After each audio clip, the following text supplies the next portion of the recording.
AKG అని అందరి చేత ఎంతో ఆప్యాయంగా పిలువబడ్డ ఏకే గోపాలన్ గొప్ప పార్లమెంటేరియన్, గొప్ప పోరాట యోధుడు, గొప్ప సిద్ధాంతవేత్త. అటువంటి ఏకే గోపాలన్ 1904లో కేరళలో జన్మించారు.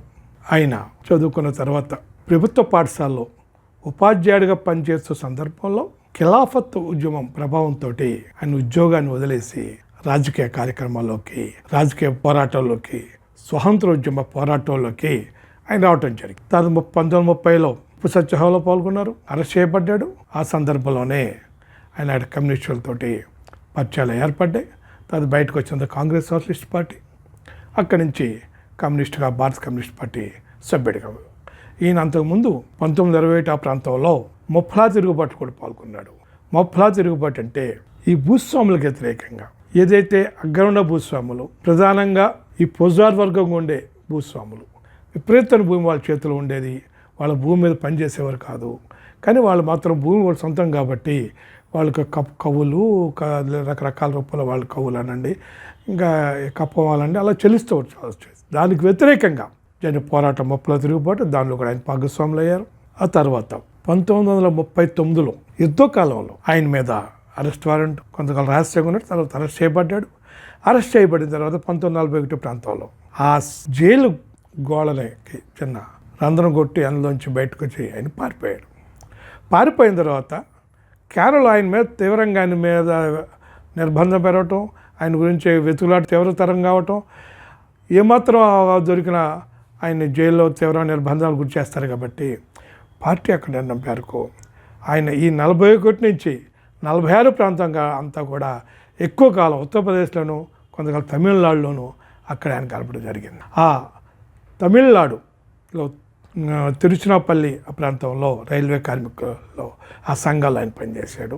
తర్వాత ఉత్తరప్రదేశ్లో కాన్పూర్ ప్రాంతంలో పార్టీ రహస్య నిర్మాణంలో భాగస్వామి అయ్యాడు. తర్వాత 1946లో యుద్ధం ముగిసిన తర్వాత వచ్చిన తర్వాత కూడా ఆయన అరెస్ట్ చేయబడ్డాడు.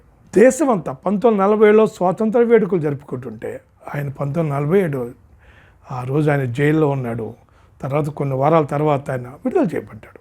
తర్వాత మళ్ళీ పార్టీపై నిషేధం, మళ్ళీ అజ్ఞాతవాసం, ఇవన్నీ జరుగుతూ వచ్చినాయి. 1952లో మొట్టమొదటిసారిగా పార్లమెంట్కి ఎన్నికైన 16 మంది భారత కమ్యూనిస్ట్ పార్టీ పార్లమెంట్ సభ్యుల్లో ఈయన ఏకో గోపాలన్ కూడా ఒకరు. ఆయన పార్లమెంట్లో ఎందుకంటే ఎన్నో పోరాట అనుభవాలు ఉన్నాయి. ఆ రోజుల్లో 1939 ఆ ప్రాంతంలో అనుకుంటాం. ఆయన ఆకలి యాత్ర, మలబార్ ప్రాంతం నుంచి మద్రాసు వరకు ఆకలి యాత్ర నిర్వహించాడు. అనుభవం ఆయనకుంది. అట్లాగే అంటరానితనానికి వ్యతిరేకంగా, కుల వివక్షకు వ్యతిరేకంగా, కులపీడనకు వ్యతిరేకంగా, సాంఘిక దోపిడీకి వ్యతిరేకంగా ఆయన గొప్ప పోరాటాలు చేశాడు.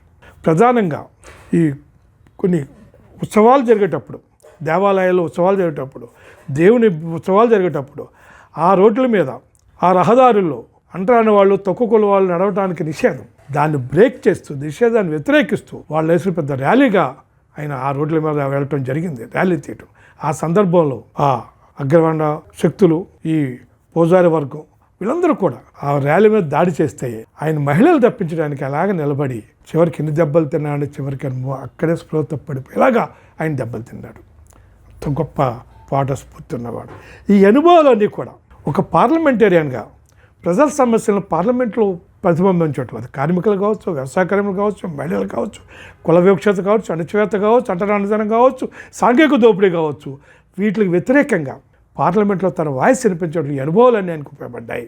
అంత గొప్పగా ఆయన పార్లమెంటుగా పనిచేశాడు. అదే సందర్భం సిపిఎం పార్టీ ఏర్పడింది. రివిజనిజానికి వ్యతిరేకంగా, ఏదైతే వర్గ సంకర సిద్ధానికి వ్యతిరేకంగా ఒక చారిత్రక కర్తవ్యంగా ఈ సిపిఎం పార్టీ ఏర్పడింది. ఆ రోజు ఆయన సిపిఎం పార్టీలోకి వచ్చారు. ఆ ఏడవ కాంగ్రెస్ ఏదైతే ఉందో, కలకట్టాలో జరిగిందో, సిపిఎం పార్టీగా ఆవిర్భించిందో, ఆ మహాసభలో ఆయన ఎన్నుకోబడ్డ పొలిట్ బ్యూరోలో సభ్యుడిగా ఉన్నాడు ఆయన. ఆ సిపిఎం నవరత్నాలు అని ఏమంటారో, ఆ నవరత్నాలు ఈయన ఒక రత్నంగా ఏకే గోపాలన్ ఉన్నారు. సరే, ఆయన మొదటి వివాహం వైఫల్యం చెందటంతో సుశీల గోపాలన్ని ఆమె పెళ్లి చేసుకున్నారు. ఆమె అందరికీ కథలు కూడా చెప్పుకున్నాం. ఒక రాష్ట్ర మంత్రిగా, పార్లమెంటేరియన్గా, సిఐటి నేతగా, ఐద్వా నేతగా, సిపిఎం కేంద్ర కమిటీ సభ్యురాలుగా, ఆయన పార్టీగా ఆవిడ ఎంతో ఆమె కంట్రిబ్యూట్ చేశారు. అటువంటి సుశీల గోపాలన్ వివాహం చేయడం జరిగింది. తర్వాత ఆయన సిపిఎం పార్టీ నిర్మాణంలో కానీ సిపిఎం పార్టీని దేశవ్యాప్తంగా అదే సందర్భంలో కేరళలో కూడా పటిష్టపరచడంలో ఈ ఏకే గోపాలన్ ముఖ్య భూమికనండి పాత్ర అని ఆయనది చాలా కీలకమైందని మనం చెప్పుకోవాలి. తర్వాత అయినా 1977 ఇంకోటి విషయం ఇందులో చెప్పుకోవాల్సింది ప్రధానంగా కాఫీ హౌస్ అంటే India coffee board of India దేశవ్యాప్తంగా కొన్ని పట్టణాలు కాఫీ హౌస్ని ఆ పేరుతోటి రెస్టారెంట్లు నిర్వహించేది.